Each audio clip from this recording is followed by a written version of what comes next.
Joyce food വേയിലേക്ക് സ്വാഗതം. ഇന്ന് നമ്മളൊരു സോയാബീൻ മസാല കറിയാണ് ഉണ്ടാക്കാൻ പോകുന്നത്. അതെങ്ങനെയാണെന്ന് നമുക്കൊന്ന് നോക്കാം. ആദ്യമേ തന്നെ നമ്മൾ സോയാബീൻ ഒന്ന് വേവിച്ചെടുക്കുകയാണ് ചെയ്യുന്നത്. അതിനായിട്ട് ഞാൻ പാനിൽ വെള്ളം എടുത്തു വെച്ചിട്ടുണ്ട്. ഇതിലേക്ക് നമുക്ക് സോയാബീൻ ഇട്ട് കൊടുക്കാം.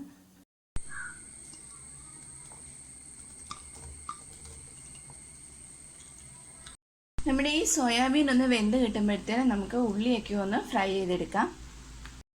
ഉള്ളി ഒന്ന് വഴറ്റിയൊക്കെ എടുക്കാനായിട്ട് ഞാനിവിടെ ഫ്ലെയിം കത്തിച്ച് ഒരു പാൻ എടുത്തു വെച്ചിട്ടുണ്ട്. പാൻ ചൂടാകുമ്പോഴത്തേക്ക് നമുക്ക് വെളിച്ചെണ്ണ ഒഴിച്ചു കൊടുക്കാം.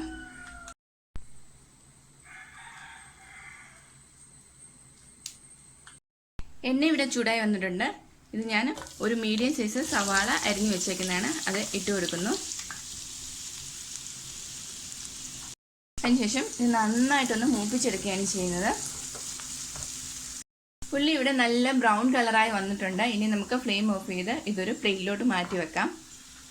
നമ്മുടെ സോയാബീൻ ഇവിടെ വെന്ത് കിട്ടിയിട്ടുണ്ട്. ഇനി നമുക്ക് വെള്ളമൊക്കെ ഊറ്റിക്കളഞ്ഞ് ഇത് പിഴിഞ്ഞ് ഒരു പാത്രത്തിലോട്ട് മാറ്റി വെക്കാം. ഇനി നമ്മൾ ഇതിനൊരു മസാല തയ്യാറാക്കാനായിട്ടാണ് പോകുന്നത്. അതിനായിട്ട് ഞാൻ മിക്സിയുടെ ഒരു ചെറിയ ജാർ എടുത്ത് വെച്ചിട്ടുണ്ട്. അതിലേക്ക് നമ്മൾ ഫ്രൈ ചെയ്ത് വെച്ചേക്കുന്ന ഉള്ളി ഇട്ട് കൊടുക്കുക.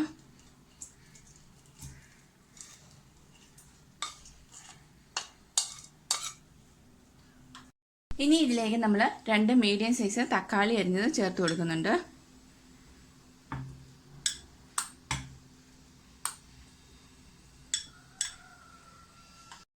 ഇനി നമ്മൾ ഇതിലേക്ക് കാഷ്യൂനട്ടാണ് ചേർത്ത് കൊടുക്കുന്നത്. ഞാനൊരു 5-6-7 കാഷ്യൂനട്ട് ഇതിനകത്തോട്ട് ചേർത്ത് കൊടുത്തിട്ടുണ്ട്. ഇനി ഇതെല്ലാം കൂടെ നമുക്ക് നന്നായിട്ട് അരച്ചെടുക്കാം. അങ്ങനെ ഞാൻ നമ്മുടെ അരപ്പ് നന്നായിട്ട് അരച്ചെടുത്തിട്ടുണ്ട്. ഇനി നമുക്ക് സോയാബീൻ മസാലക്കറി റെഡിയാക്കി എടുക്കാം. നമ്മുടെ സോയാബീൻ മസാലക്കറി റെഡിയാക്കാനായിട്ട് ഞാൻ മുമ്പ് ഉള്ളി ഫ്രൈ ചെയ്ത് വെച്ചേക്കുന്ന അതേ പാൻ തന്നെയാണ് എടുത്തേക്കുന്നത്. അതിലേക്ക് പീസ് കറുവപ്പട്ട ഇട്ട് കൊടുക്കുന്നുണ്ട്. 3 ഗ്രാമ്പു, 3 ഏലക്ക ഒന്ന് മൂപ്പിച്ചെടുക്കണം. ഇത് ചെറുതായിട്ടൊന്ന് മൂത്ത് വരുമ്പോഴത്തേന് നമ്മൾ ഇതിനകത്തോട്ട് 2 പച്ചമുളക് അരിഞ്ഞത് ചേർത്ത് കൊടുക്കുന്നുണ്ട്. ഇനി ഇതിലേക്ക് 1/2 സ്പൂൺ മഞ്ഞൾപ്പൊടി,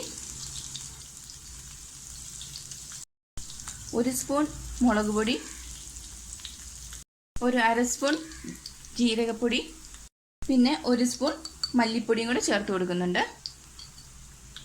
ഇനി ഇതെല്ലാം കൂടെ നമ്മൾ നന്നായിട്ടൊന്ന് മിക്സ് ചെയ്യാണ് ചെയ്യുന്നത്. നമ്മുടെ ആ മുളക് പൊടിയുടെയും മല്ലിപ്പൊടിയുടെയൊക്കെ ആ ഒരു പച്ചമണം മാറി വരുന്നത് നമ്മൾ വഴറ്റി കൊടുക്കുകയാണ് ചെയ്യുന്നത്.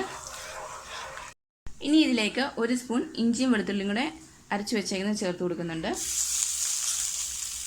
ഇനി അതും കൂടെ നന്നായിട്ടൊന്ന് മിക്സ് ചെയ്യുന്നു.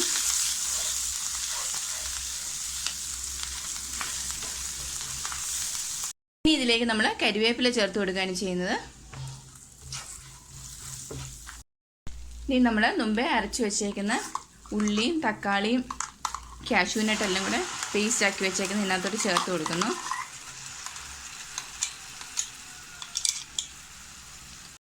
ഇനി ഇത് നമ്മൾ നന്നായിട്ടൊന്ന് മിക്സ് ചെയ്യാണ് ചെയ്യുന്നത്. നമ്മുടെ അരപ്പെല്ലാം കൂടെ ഒന്ന് വെന്ത് വരുമ്പോഴത്തേന് നമ്മൾ അരച്ച് വെച്ചേക്കുന്ന ആ മിക്സിയുടെ ആ ജാറിലേക്ക് ശകലം വെള്ളം കൂടി ഒഴിച്ച് ഇതിനകത്തോട്ട് ആഡ് ചെയ്യുകയാണ് ചെയ്യുന്നത്.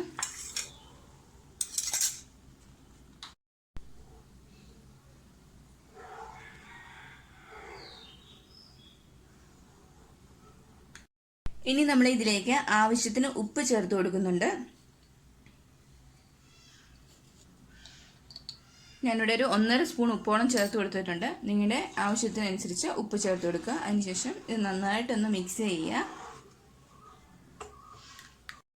നമ്മുടെ മസാല ഇവിടെ ഏകദേശം റെഡിയായി വന്നിട്ട് നമ്മൾ മുമ്പേ വേവിച്ച് എടുത്ത് വെച്ചേക്കുന്ന സോയാബീൻ ഇതിനകത്തോട്ട് ചേർത്ത് കൊടുക്കുന്നു. ഇനി നമ്മുടെ മസാലയും ഈ സോയാബീനും എല്ലാം കൂടെ നന്നായിട്ട് മിക്സ് ചെയ്യാണ് ചെയ്യുന്നത്. അതിനുശേഷം നമ്മൾ ഒന്ന് അടച്ചു വെച്ച് ഇതൊന്ന് വേവിച്ചെടുക്കുകയാണ് ചെയ്യുന്നത്.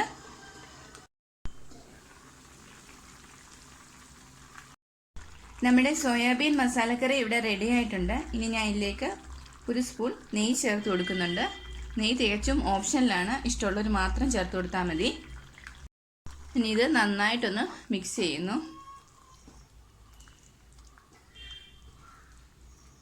ഇനി നമുക്ക് ഫ്ലെയിം ഓഫ് ചെയ്ത് സെർവിംഗ് പ്ലേറ്റിലോട്ട് മാറ്റാം.